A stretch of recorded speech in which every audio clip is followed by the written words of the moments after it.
तुमादिदेवः पुरुषः पुराण त्वमस्य विश्वस्य परं निधानं त्वमव्ययः शाश्वतः धर्मगोप्ता सनातनस्त्वं पुरुषो मतो मे।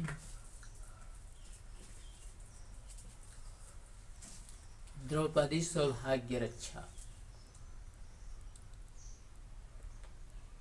महाभारत के युद्ध में एक दिन दुर्योधन भीष्म पितामह से कहने लगा, बाबा आपसे युद्ध में विजय प्राप्त करने वाला कोई नहीं है। आप इधर से जा रहे हैं, लड़ते हैं, उधर पांचों में से कोई नहीं मरता और इधर सब मरे जा रहे हैं। आप जाते तो हैं हमारे तरफ से युद्ध करने के लिए, लेकिन हमें मालूम पड़ता है कि आप मिले हुए हैं, आप उधर किसी को मारते नहीं हैं। ऐसा है कि आपके बाण से किसी के प्राण बच सकते हैं यदि आप चाहें तो।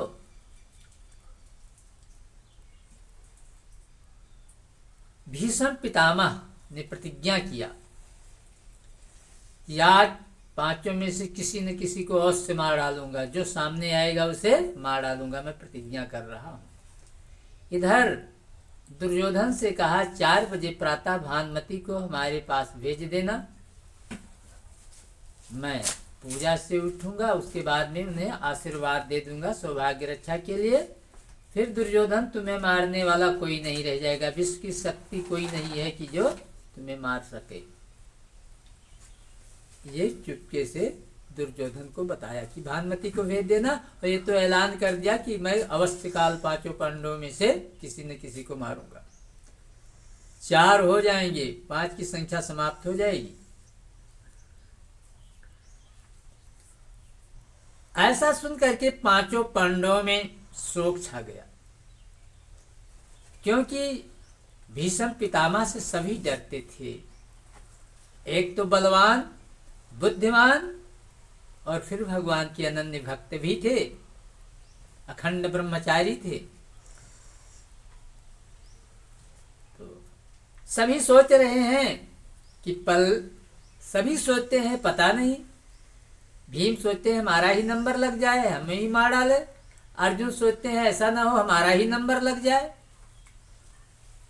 शाम का समय है, भोजन तैयार है, कोई भोजन करने नहीं जा रहे हैं, यही सोच रहे हैं कल पता नहीं किसकी वारी आएगी, किसकी गर्दन कल उतारी जाएगी।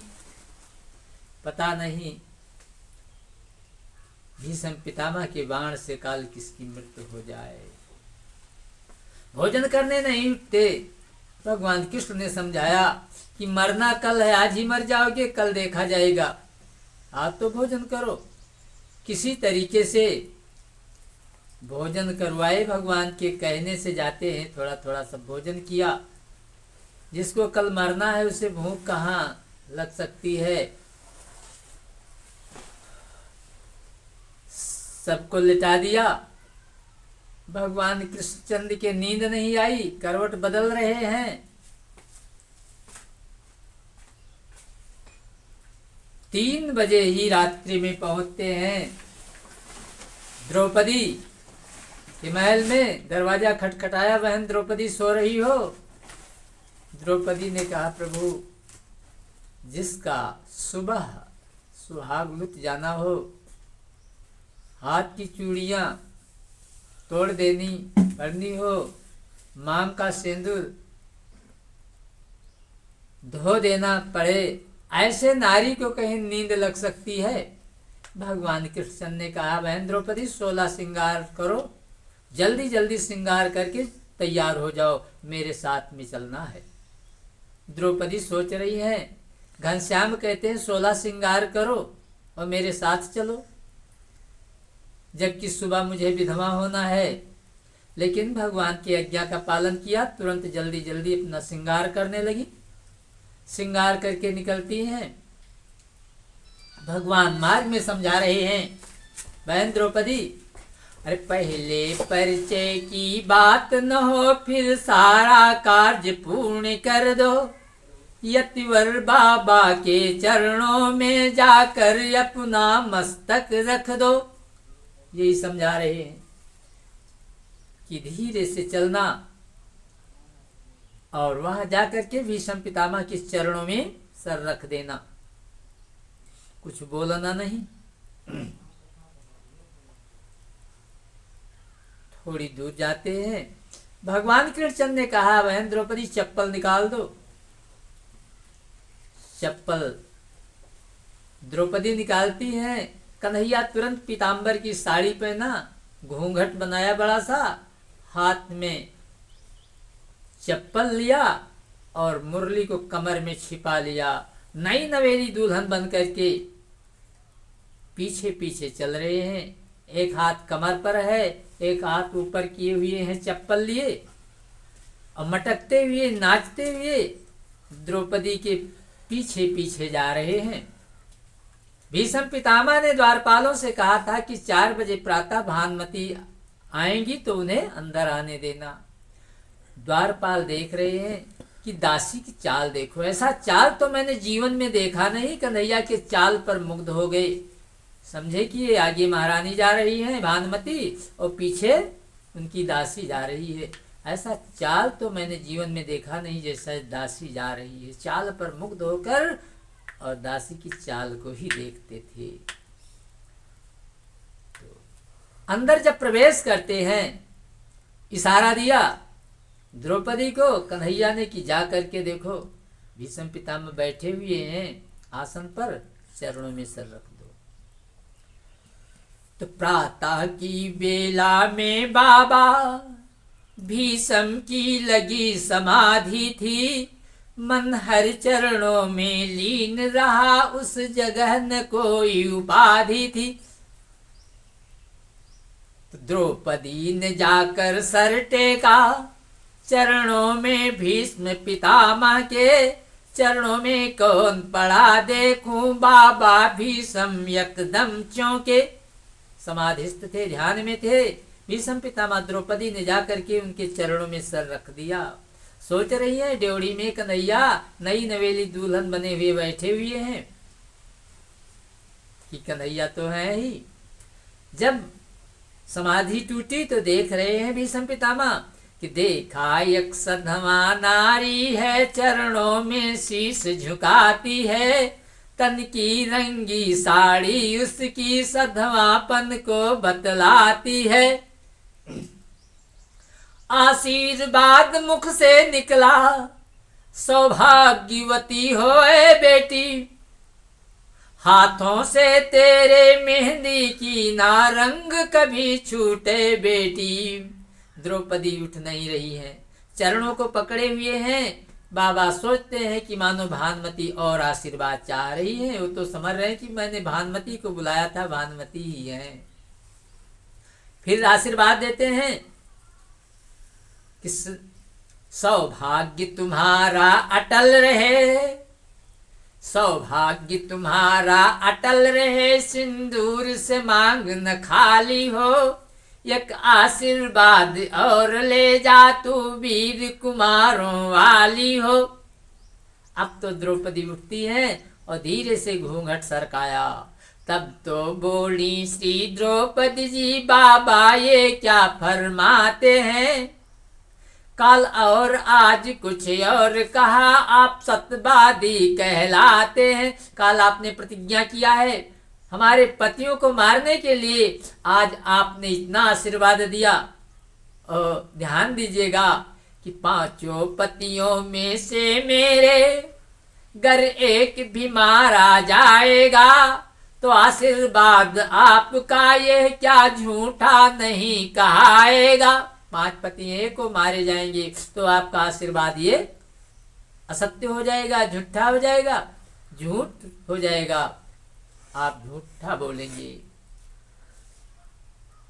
तो आप जो पहले प्रतिज्ञा किया है कल वो पूर्ण करेंगे, या आज जो मुझे आशीर्वाद दिया है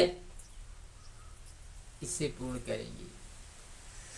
भीष्म पितामह को याद आ, अरे द्रौपदी कैसे आ गई, अरे जब आई याद पितामह के हाथों से माला छूट गई, हर चरणों में लगी हुई चित चोर समाधि टूट गई। बोले बेटी इन प्रश्नों का उत्तर न भी दे पाऊंगा, तेरे सुहाग्य दुर्भाग्य का तो निर्णय पाछे बतलाऊंगा। एक बात खटकती है दिल में, तुम्हारे सौभाग्य और दुर्भाग्य का तो निर्णय में पाछे बताऊंगा कि कल का मेरा वचन सही होगा या आज का आशीर्वाद सही होगा। एक बात खटक रही है, एक बात खटकती है दिल में, हैरान है जिसने कर डाला, पहले बतलाओ बेटी है कहाँ तुम्हें लाने वाला। भगवान को समझ गए कि ये कन्हैया का ही सब खेल है, क्योंकि वही अंतर्जामी है। ये तो मैंने चुपके से कहा था कि भानुमति को भेज देना। अब द्रौपदी सोचती है मैं संत से झूठ कैसे बोलूं और कैसे कन्हैया को बदनाम करूं कि कन्हैया मुझे लाए है। बाबा कहते हैं अरे एक बात खटकती है दिल में, हैरान है जिसने कर डाला, और पहले ये बतलाओ बेटी है कहाँ तुम्हें लाने वाला। द्रौपदी कुछ नहीं बोल रही हैं। बाबा कहते हैं कि बुढ़ा होने को आया है पर अभी नहीं जाती चोरी, नित नई नीतियां चलता है, तुमसे चोरी मुझसे चोरी। उसकी चोरी की आदत नहीं गई। अरे ब्रजे वसंतम नवनीत चोरम, गोपांगना नाम दुकुल चोरम, अनेक जन्मार्जित पाप चोरम, चोराग्रगेणम मनसा नमामि। कहते हैं तुरंत उठ पड़े।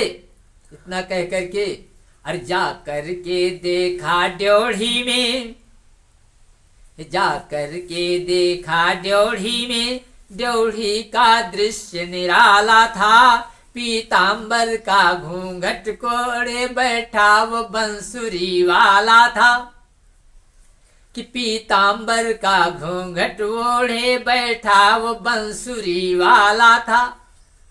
अब जब भी पितामह ड्योढ़ी में पहुंच जाते हैं, कहाँ कन्हैया नई नवेली दुल्हन बने हुए थे, कहाँ तुरंत पीतांबर हटा दिया, खींच लिया, हाथ में बंसी ले लिया, दुल्हन से तुरंत दूल्हा बन गए। अब तो चरणों को पकड़ लगे रोने, रो रहे भीष्म पितामह कहते हैं अरे द्वापर के छलिया, अब तो वह छेले पने के छछोरी न छूटी, ओ काहू के काजी बने बिगड़े ब्रजराज, तेरी ब्रज जोरी न छूटी, ओ ग्वाल सिंहासन से पूज के ठाकुर पर है ठगोरी न छूटी, और चित्त में नित्य यह खटके चित चोर, तेरी यह चोरी न छूटी। हर चरणों को पकड़ लगे रोने, छलिया छलने को आया है, भक्तों के कारण भगवान ने दासी का वेश बनाया है। कहते हैं द्रौपदी का चप्पल था पीतांबर के कोने में। भगवान कृष्णचंद्र द्रौपदी के चप्पल को छिपा रहे हैं अपने पीतांबर में, कोने से ढक रहे हैं, लेकिन भीष्म पितामह की दृष्टि पड़ ही गई। अरे कहते हैं द्रौपदी का चप्पल था पीतांबर के कोने में, थे मस्त कन्हैया हंसने में और लीन पितामह रोने में। भगवान कृष्णचंद्र हंस रहे हैं जब दुल्हन से दूल्हा बने, और चरणों को पकड़ करके भीष्म पितामह लगे रोने। बहुत रोया, कहते धन्य हो प्रभु, आप भक्तों के लिए क्या नहीं बनते, आप ही तो हैं। नरसिंह बन गए, बाराह बन गए, भक्तों के लिए कच्छप बन गए। बड़ी देर तक रोई, चरणों को पकड़ लगे रोने, छलिया छलने को आया है, भक्तों के कहते हैं द्रौपदी का चप्पल था पीताम्बर के कोने में, और मस्त कन्हैया हंसने में थे, लीन पितामह रोने में। बड़ी देर के बाद जब उठते हैं तो भक्त और भगवान जब इकट्ठा होते हैं कितना आनंद आता है, ये तो भक्त ही बता सकता है। द्रौपदी ने देखा कि कोई मनोमालिन्य नहीं है, कोई शत्रुता नहीं है, ये तो एक ढोंग है, एक नाटक है युद्ध का, यानी भगवान कृष्णचंद्र से और भीष्म पितामह से कोई द्रोह नहीं है। ये तो जैसे भक्त और भगवान मिलते हैं, इस प्रकार देखो चरणों को पकड़ करके रो रहे हैं। तब द्रौपदी को शांति हुई और जाती है, कहती है बाबा हाथ जोड़ करके, आपने कहा था कि बेटी तेरे इन प्रश्नों का उत्तर न भी दे पाऊंगा, तेरे सुहाग्य दुर्भाग्य का तो निर्णय पाछे बतलाऊंगा। अब ये बताएं कि आपने जो कल प्रतिज्ञा किया है उसे पूर्ण करेंगे, या जो आज मुझे आशीर्वाद दिया है। रखिएगा कि पांचों पतियों में से मेरे घर एक भी मारा जाएगा, तो आशीर्वाद आपका ये क्या झूठा नहीं कहाएगा। भीष्म पितामह कहने लगे, बेटी ऐ द्रुपद सुता मेरी बेटी, जाओ अब विजय तुम्हारी है, पतियों का बांका बाल न हो जब रक्षक कृष्ण मुरारी है। तो प्यारे सज्जनों, अरे मोहनी माधव नंदी के नंदन ये जसुदा सुत कृष्ण मुरारी, गोप सखा ब्रजनाथ ब्रजेश गोपाल गोविंद गोवर्धन धारी, आय हो किरीट मुकुंद सखा जय द्रौपदी वीरन की बलिहारी, और सौ सौ दुशासन का करी है जय कर हरि तू कर बारखवारी, कि जय वसुदेव के पूत बलि जय गाढ़ सहायक वास बिहारी, और शंख गदा सरे कर पद्म चतुर्भुज चक्र सुदर्शन धारी, जय मुरलीधर कंस विनाशन अरे द्रौपदी वीरन की बलिहारी, और सौ सौ दुशासन का करी है जय कर हरि तू कर बारखवारी। तो हे द्रुपद सुता मेरी बेटी, हे द्रुपद सुता मेरी बेटी, जाओ अब विजय तुम्हारी है, पतियों का बांका बाल न हो जब रक्षक कृष्ण मुरारी है।